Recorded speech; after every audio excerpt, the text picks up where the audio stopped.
group is going to critically analyze the discussion panel from World Economic Forum 2018, in particular, putting an end to a modern slavery. There were 4 panelists taking part in the discussion, who will be introduced later. I would like to begin with a short introduction of modern slavery and the types of modern slavery. Slavery has existed since ancient times in a variety of forms. It has been officially outlawed in the abolishment movement in the around 1800 year. Nevertheless, it still exists in ways that are more pervasive and complex than ever. Modern slavery is now widespread and is also difficult to define, as there is no legal or formal criteria. Panelists have focused on the slavery of people living in the Third World, which does not differ much from ancient slavery, and is focused around the ownership of or exploitation of an individual by another individual. The fact is that slavery continues to exist also in Europe, where millions of people are also abused and humiliated. Panelists did not mention an important part of abuse driven by globalization and capitalism, which in my opinion really makes slavery modern. It is not only about people owning other people, but also about the employment rights and employment relations.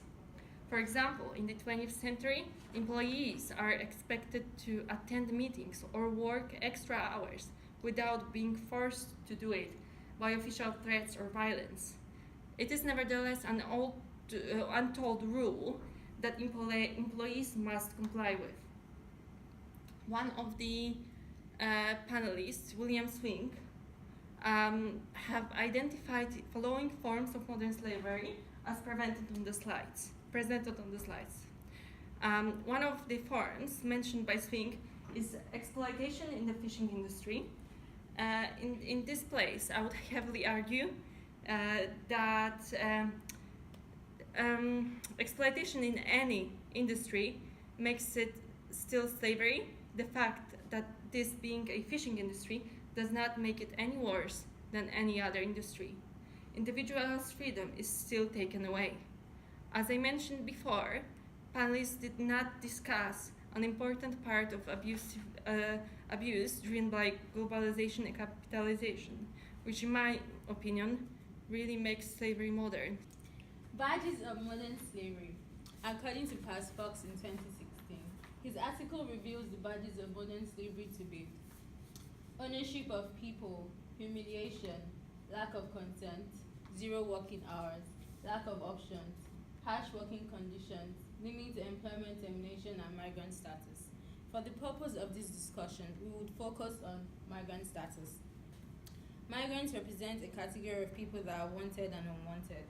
They are seen as those causing unemployment in the host countries, as they are perceived to benefit from the welfare systems without actually being citizens or adding back to the country's economy.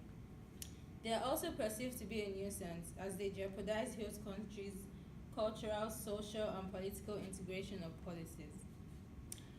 In the context of modern slavery, they are desperate and taken advantage because the people who employ them are aware of the fact that they have nowhere else to go, they have no other options, as we can see in the case of lack of options and the lack of and 0 working hours. They are being taken advantage and they are being used in manners which depict slavery how it used to be. The panel included Kailash Satyarthi, the founder of his own children's foundation, Sharon Burrow, the General Secretary of the International Trade Union Confederation, Arnie Sorensen, President and CEO of the Marriott International, and William Lacey Swink, Director General of the International Organization for Migration. Satyarthi notes that good, child-friendly, free education for all children can help find preventative solutions to child labor. However, deeper analysis shows that this education may include schooling children to act like they were rescued child laborers, as was the case when Megha Bari, a Forbes contributor, met with the officials from Satyarthi's organization in 2008. Barry stated that when she questioned children about their past, they had no idea what she was referring to. Kalash goes on to highlight that slavery is not just the denial of human rights and human dignity, it's an assault on humanity. Humanity is on a stake if we continue slavery. But he would still meet with and even praise a group with a history of violence. Ironically, all of Satyarthi's examples of his interactions mentioned during the panel discussion are all centered around girls, yet he attended the annual event of the Hindu supremacist group, the RSS, which reportedly has transported tribal Indian girls to faraway schools in order to brainwash them to accept the Hindu belief system. Human trafficking is a blight against the glory of travel and human potential and human opportunity, states Sorensen from Mariam. Some would argue that human opportunity includes the right to gainful employment, which should include some form of contract.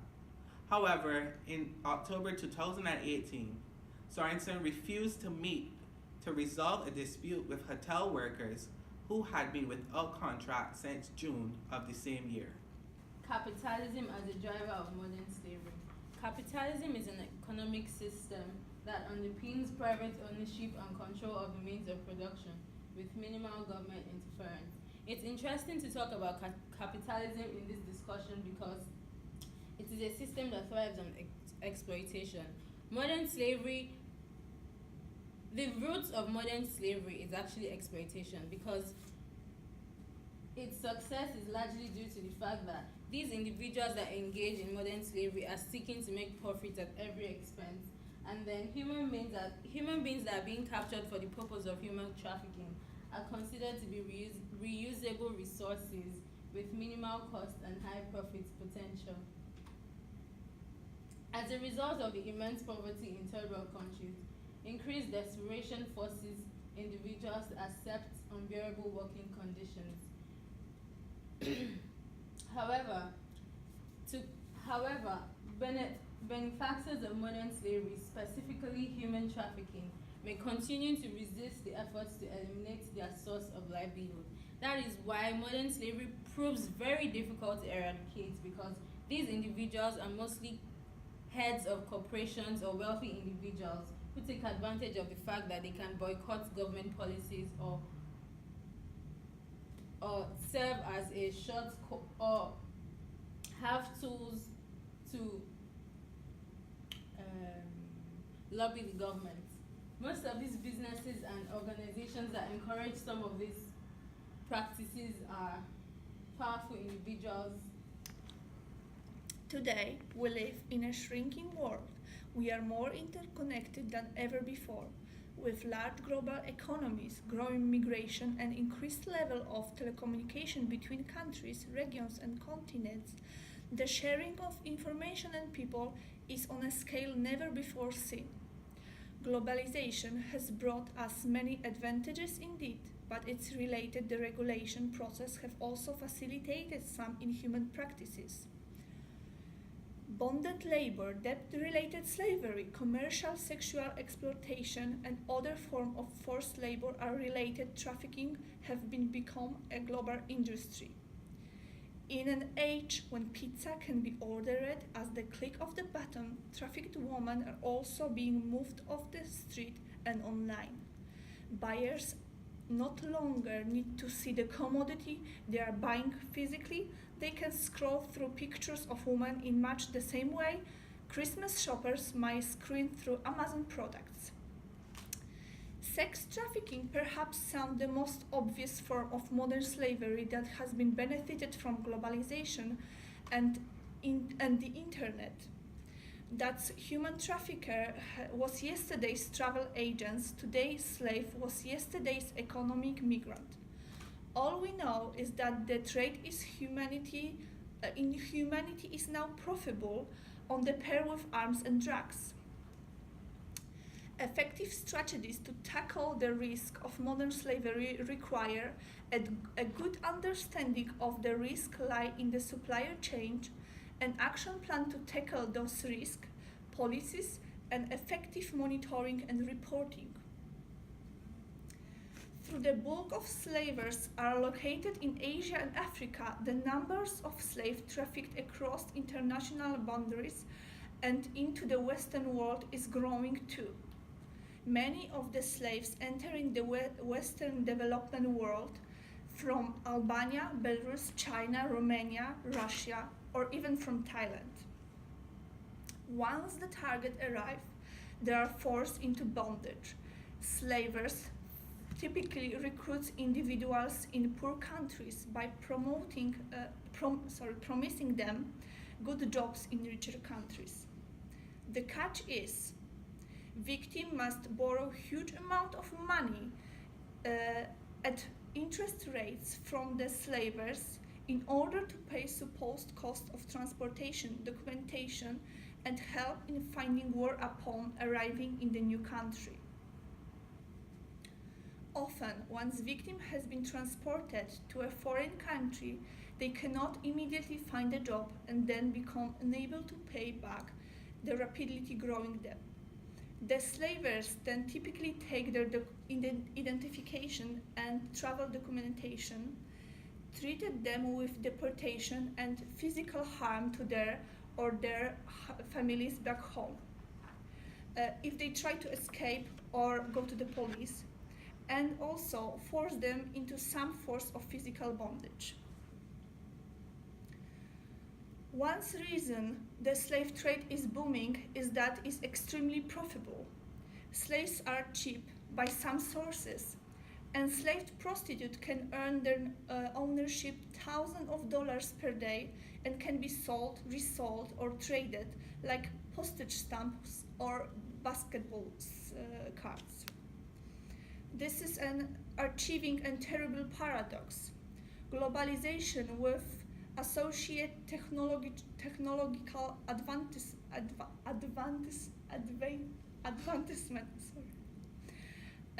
has created much wealth for some, yet has enabled the enslavement of others.